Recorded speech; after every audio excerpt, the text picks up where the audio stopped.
आपका मेरे YouTube channel study for you में एक बार फिर से स्वागत है। इससे पहले के वीडियो लेक्चर में हमने इंग्लिश के इंट्रोडक्शन के ऊपर बात की थी, जिसमें हमने वर्ड्स के बारे में और वर्ड्स कैसे सेंटेंस बनते हैं उनके बारे में जाना था, और हमने हमारा वीडियो सेंटेंसेस के ऊपर छोड़ दिया था। अब हम हमारे वीडियो को फिर से वहीं से कंटिन्यू करेंगे और आज हम जानेंगे सेंटेंस की परिभाषा क्या है, और उसके बाद हम जानेंगे कि सेंटेंस जो होते हैं उनका क्लासिफिकेशन क्या होता है या इन्हें हम कितने वर्गों में बांट सकते हैं। सबसे पहले हम बात करेंगे सेंटेंस की परिभाषा के बारे में। तो सेंटेंस की परिभाषा बिल्कुल आसान और सिंपल है। इसकी परिभाषा हम कह सकते हैं कि सेंटेंस एक शब्दों का समूह होता है। सेंटेंस शब्दों का वह समूह होता है जिसमें किसी बात का भावपूर्णता स्पष्ट हो, उसे हम वाक्य कहते हैं या उसे हम सेंटेंस कहते हैं।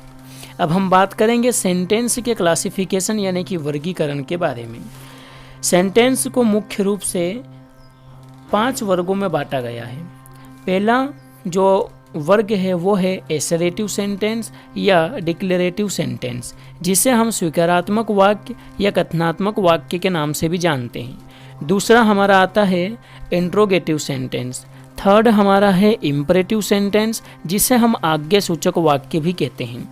फोर्थ हमारा है एक्सक्लेमेटरी सेंटेंस, जिसे हम विस्मय आदि बोधक वाक्य भी कहते हैं। और फिफ्थ और लास्ट हमारा है ऑप्टेटिव सेंटेंसेस, जिन्हें हम इच्छा सूचक वाक्य भी कहते हैं। पहले हम डिस्कस करेंगे एसरेटिव सेंटेंस के बारे में। एसरेटिव सेंटेंस या स्वीकारात्मक वाक्य वे वाक्य होते हैं जिसमें हम किसी बात का वर्णन करते हैं या जिसमें हम किसी व्यक्ति के बारे में बताते हैं। ठीक है, ऐसे जो वाक्य होते हैं इन्हें हम 2 वर्गों में और बांट सकते हैं। पहला वर्ग इनका आता है अफर्मेटिव सेंटेंस और दूसरा इनका वर्ग आता है नेगेटिव सेंटेंस।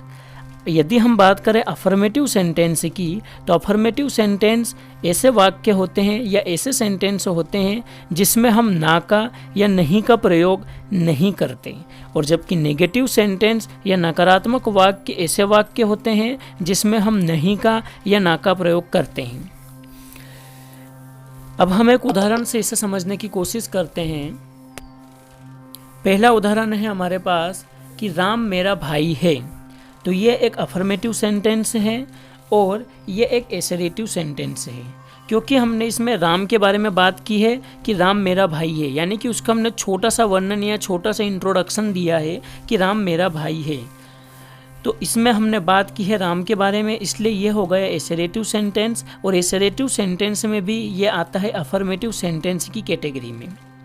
ठीक है, यदि इसी वाक्य को मैं इस तरह से कहूँ कि राम मेरा भाई नहीं है, तो इसमें हमने नहीं का प्रयोग किया है, इसलिए यह है तो एसरेटिव सेंटेंस, लेकिन यह नेगेटिव एसरेटिव सेंटेंस की कैटेगरी में आ जाता है।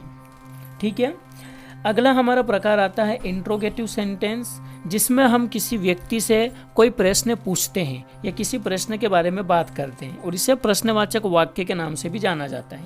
जैसे कि क्या राम तुम्हारा भाई है? तो मैंने इसमें आपसे क्वेश्चन पूछा है कि क्या राम आपका भाई है। ठीक है, तो इसमें हमने क्या किया है, क्वेश्चन पूछा है, इसलिए यह क्या हो गया, इंट्रोगेटिव सेंटेंस हो गया। यदि हम बात करें इम्परेटिव सेंटेंस की, तो इम्परेटिव सेंटेंसेस वे होते हैं जिसमें हम किसी को आज्ञा देते हैं या फिर किसी से प्रार्थना करते हैं। ठीक है, इनको हम इम्परेटिव सेंटेंस कहते हैं। जैसे कि मेरे लिए 1 कप चाय बनाओ। तो इसमें मैंने किसी को आज्ञा दी है कि मेरे लिए 1 कप चाय बनाओ, या मैंने आपसे कहा कि दरवाज़ा बंद कर दो।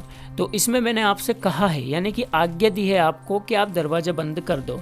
यदि मैं कहूँ कि कृपया मुझे जाने दो, तो इसमें मैंने आपसे क्या है, प्रार्थना की है कि आप मुझे जाने दो। तो ये कौन से सेंटेंस का उदाहरण हो गए हैं, इम्परेटिव सेंटेंस के।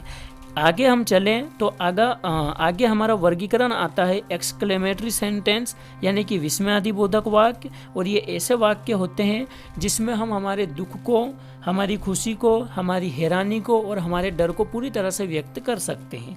जैसे कि किसी व्यक्ति ने कोई काम कर दिया जो कि वो नहीं कर सकता था, लेकिन फिर भी उस व्यक्ति ने वो काम कर दिया, तो हमें क्या होता है, एकदम आश्चर्य होता है तो हम उससे कहते हैं वाओ तुमने तो गजब किया। या फिर हम किसी परिस्थिति में फंस जाते हैं तो हम कहते हैं ओ माय गॉड। ठीक है, तो ऐसे सेंटेंस जो हमारे दुख को, खुशी को, हैरानी को या डर को व्यक्त करते हैं एक्सक्लेमेटरी सेंटेंस कहलाते हैं। अगला हमारा आता है ऑप्टेटिव सेंटेंस, जिन्हें हम इच्छा सूचक वाक्य कहते हैं और इन वाक्यों के माध्यम से हम हमारी इच्छाओं को व्यक्त करते हैं। जैसे कि किसी व्यक्ति को आशीर्वाद देना, यह भी हमारी एक इच्छा होती है। ठीक है, या फिर ऐसे बोलना कि काश मैं एक डॉक्टर होता। तो ऐसे जो वाक्य होते हैं इन वाक्यों को हम ऑप्टेटिव सेंटेंस कहते हैं। तो आज की इस वीडियो में हमने जाना सेंटेंस की परिभाषा के बारे में और सेंटेंस के वर्गीकरण के बारे में।